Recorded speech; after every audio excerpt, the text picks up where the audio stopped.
Hi everyone, welcome back to Bihar Code Academy. I am Nitish and today we are going to learn about two topics. The first one is abstraction and the second one is generalization. See, मैंने आपको पहले भी कई lectures में abstraction का मतलब बताया काफ़ी अच्छे से. आपको याद होगा वो रेस्टोरेंट वाला एग्जाम्पल, मैं फिर से रिपीट करता हूँ. आप जब भी रेस्टोरेंट में जाते हो, आपने वेटर को ऑर्डर दिया, आपको नहीं पता खाना कैसे बन रहा है, बट इन द एंड खाना आपके पास आता है. ठीक है. सिमिलरली सॉफ्टवेयर मैंने एक और एग्जांपल दिया था आपको. आप जब भी इंस्टाग्राम फेसबुक यूज करते हो, आप जाके फोटो के लिए रिक्वेस्ट करते हो, क्लिक करते हो तो पुरानी फोटोज में दिखती है. आपको नहीं पता फोटो कहाँ स्टोर है, बट आपको बस दिखती है. Right. So that is called abstraction. Hiding the complex reality while exposing the necessary part of the system. जो भी कॉम्प्लेक्स रियलिटी है, बैकग्राउंड बैकएंड में क्या हो रहा है, उसको हिड करना और यूजर को जितना काम है उतना ही दिखाना. That is called abstraction. ये काफी इंपॉर्टेंट टर्म है. मैंने पहले भी कहा आपको, ये आपका पीछा नहीं छोड़ने वाली है. ये जब तक आप आईटी वर्ल्ड में रहोगे एब्स्ट्रैक्शन आपको देखने को मिलेगा. In my previous videos I have also talked about one of the examples of abstraction, that is NC spark 3 level architecture. आपको याद होगा मैंने ये काफी अच्छे से इसको एक्सप्लेन किया था. बट हमारे डेटाबेस में भी ये एनसी स्पार्क 3 लेवल आर्किटेक्चर क्या होता है, like the user logic level होता है, यूजर लेवल होता है, फिर लॉजिकल लेवल होता है, फिर डाउ लेयर होता है, राइट. और फिर जाके फिर जाके डेटाबेस होता है, राइट. आपको याद होगा. आपको अगर इसके बारे में डिटेल में जाना है तो आप मेरी पुरानी वीडियोस को देखिए. मैंने एक पूरी अच्छी कंटेंट बनाई है एनसी स्पार्क 3 लेवल आर्किटेक्चर के बारे में. एनसी और स्पार्क का मतलब एक्सप्लेन किया वहां पे. Hope abstraction is clear to you.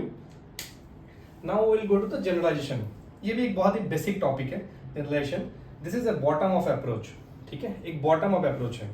Suppose, और इसको हम लोग रिप्रेजेंट कैसे करते हैं ये बहुत इंपॉर्टेंट है. आपको एग्जाम में पूछे तो ये पक्का बताना आप. ISA इज ए और इस तरह से रिप्रेजेंट करेंगे हम लोग उल्टा ट्राइंगल. आप सिंपली याद कर लो, जनरेशन को हम लोग रिप्रेजेंट करेंगे. ट्रिक है उल्टा ट्राइंगल. ये देखो एक उल्टा ट्राइंगल है. अभी देखो, अकाउंट इज ए करंट और सेविंग्स. आपके भी सेविंग्स अकाउंट होंगे. अगर आपके फादर या कोई रिलेटिव आपके बिजनेसमैन होंगे तो उनका कुछ करंट अकाउंट होता है, कंपनी का करंट अकाउंट होता है. अभी देखो, करंट और सेविंग्स को हम लोग ऊपर की तरफ जाएंगे तो हम लोग बस अकाउंट बोल सकते हैं, राइट.